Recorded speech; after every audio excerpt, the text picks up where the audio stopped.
پھر اس کے بعد اللہ تعالیٰ فرماتے ہیں ثم اتبع سببا، کہ پھر آگے سفر جاری رہا اور مزید آگے سفر جاری رہا۔ اب یہ کہاں پہنچے؟ یہ مشرق کی طرف پہنچے، حتیٰ اذا بلغ مطلع الشمس، یہ ایسی جگہ پہنچے جہاں طلوع آفتاب ہوتا تھا، یعنی مشرق کی طرف۔ اب مغرب سے فارغ ہو گئے، مغرب کے نظام کو درست کر دیا، مغرب میں انصاف کے نظام قائم ہو گیا۔ اب یہ وہاں سے رخ کرتے ہیں مشرق کی طرف۔ مشرق میں جہاں پہنچتے ہیں اس کے بارے میں اللہ تعالیٰ ایک بہت پراسرار انداز سے ایک بات فرماتے ہیں، وَجَدَهَا تَطْلُعُ عَلَىٰ قَوْمٍ لَمْ نَجْعَلْ لَهُم مِّن دُونِهَا سِتْرًا، کہ انہوں نے وہاں یہ دیکھا کہ سورج جو ہے وہ ایک ایسی قوم پر طلوع ہو رہا ہے جن کے اور سورج کے درمیان کوئی اوٹ ہم نے نہیں رکھی۔ اور آگے کچھ تفصیلات بتانے کے بجائے آگے یہ کہہ کر اس چیپٹر کو بند کر دیتے ہیں، كَذَلِكَ وَقَدْ أَحَطْنَا بِمَا لَدَيْهِ خُبْرًا، یوں ہی ہے،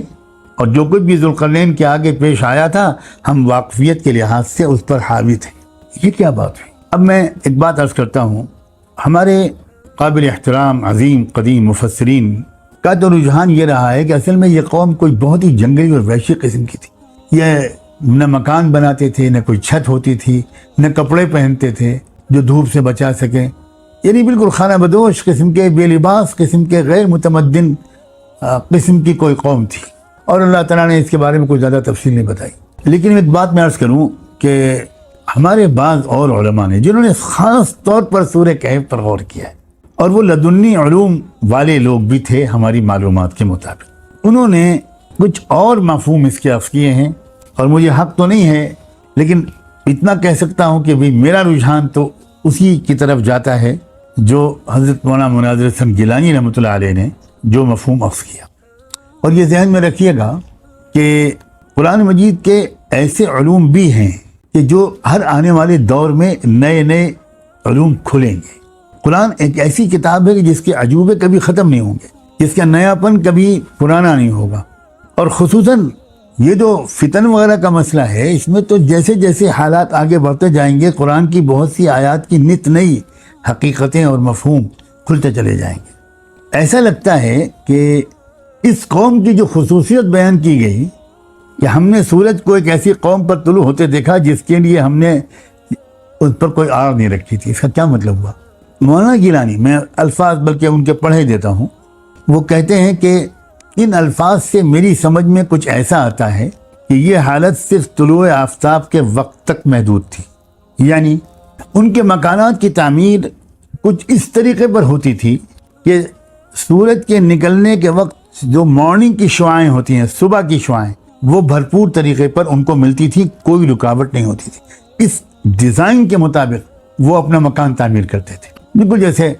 اصحاب کہف کے بارے میں کہا گیا تھا، اذا طلعت تزاور عن کہفہم ذات الیمین،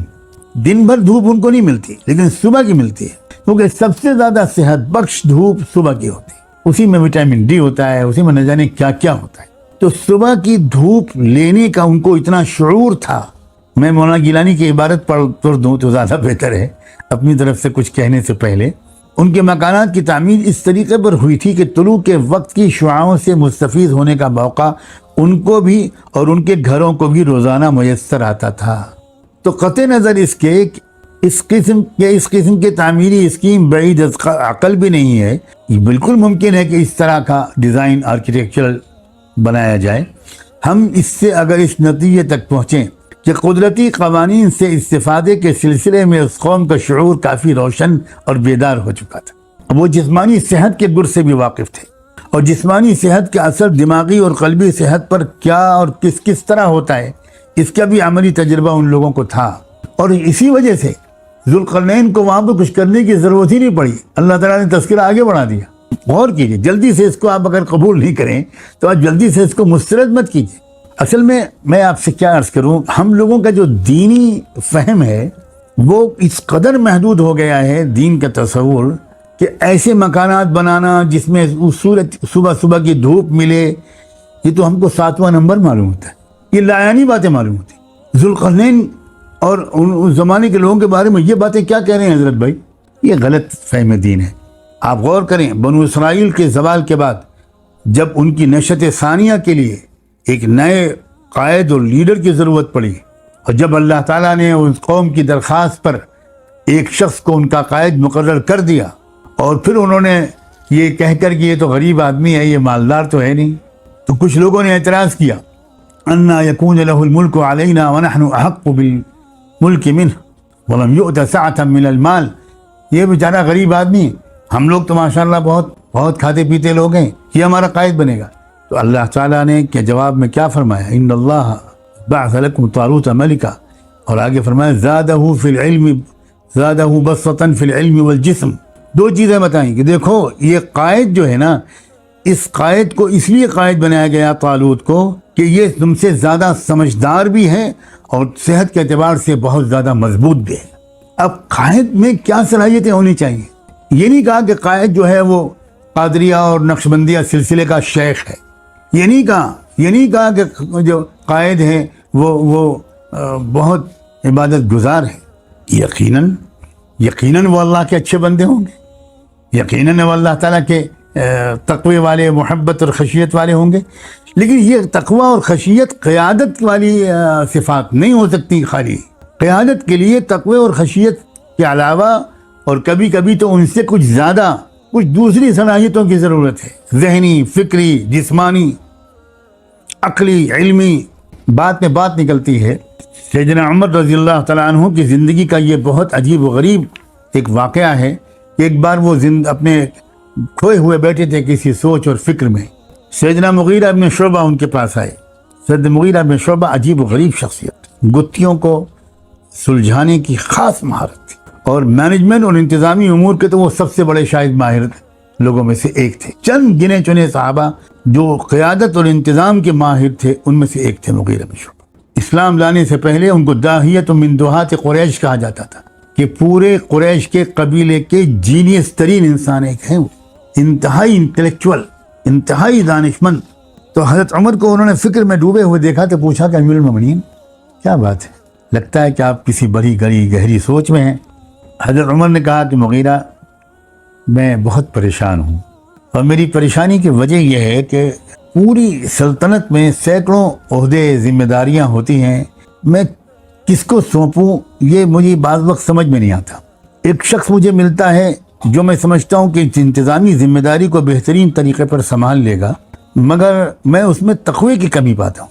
اور دوسرا شخص ملتا ہے جس میں تقوی تو میں زیادہ دیکھتا ہوں لیکن انتظامی صلاحیت کم پاتا ہوں۔ میری سمجھ میں نہیں آتا کہ وہ عہدہ، وہ ذمہ داری میں کس کو سونپوں، ترجیح کس کو دوں۔ تو حضرت مغیرہ نے کہا کہ میں عرض کروں؟ فرمایا ضرور، اسی لیے تو میں نے تمہارے سامنے کھول کر بات پوری کہہ دی۔ تو مغیرہ بن شعبہ نے کہا امیر المومنین میری رائے یہ ہے کہ آپ اس کو ترجیح دیں جس میں انتظامی صلاحیت زیادہ ہو، چاہے تقوی تھوڑا سا کم ہو۔ اس کی وجہ یہ ہے کہ اس کے تقوی کی کمی کا نقصان اس کی ذات کو پہنچے گا، اور اس کی انتظامی صلاحیت اور مہارت کا فائدہ پورے عالم اسلام کو پہنچے گا۔ اور اگر الٹا ہوا تو اس کے تقوی کا فائدہ تو اس کی ذات کو پہنچے گا، اور اس کی انتظامی صلاحیت کی کمی کا نقصان پورے عالم اسلام کو پہنچے گا۔ اس لیے آپ ترجیح اس کو دیں۔ جو شخص بھی کوئی ادارہ چلاتا ہے، کوئی انسٹیٹیوشن چلاتا ہے، کوئی آرگنائزیشن چلاتا ہے، اور آگے بڑھ کے میں کہتا ہوں کوئی ملک چلاتا ہے، وہ اس کے سامنے یہ مسئلہ روز کھڑا ہوتا ہے۔ تو ذہن میں رکھیے کہ یہ جو بات قرآن نے بیان کی ہے کہ اس قوم کے درمیان اور سورج کے درمیان کوئی رکاوٹ نہیں تھی، اس کا جو مطلب ہمارے مولانا گیلانی سمجھ رہے ہیں، سمجھانے کی کوشش کر رہے ہیں، یہ واقعی ممکن تو ہے کہ اس سے یہ مراد ہو۔ کیونکہ اگر یہ بات ہوتی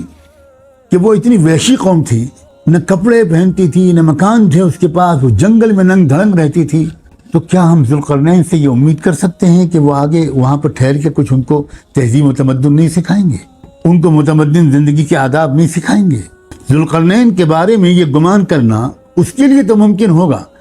جو ذوالقرنین کی شخصیت کو بالکل سمجھا ہی نہیں ہے، جو یہ سمجھتا ہے کہ ذوالقرنین بھی یا زمین کے نیچے کی بات کرتے تھے یا آسمان سے اوپر کی بات کرتے تھے، کسی چیز سے ان کو کوئی مطلب ہی نہیں تھا۔ اگر کوئی یہ سمجھتا ہے تو غلط سمجھتا ہے۔ آپ دیکھیں کہ جو پہلی قوم ان کو ملی، وہاں انہوں نے اس قوم کی عادات ٹھیک کی، اس قوم کے دل و دماغ کی اصلاح کی، اس کے اخلاق ٹھیک کیے، ایمان اور عمل صالح اس کو سکھایا،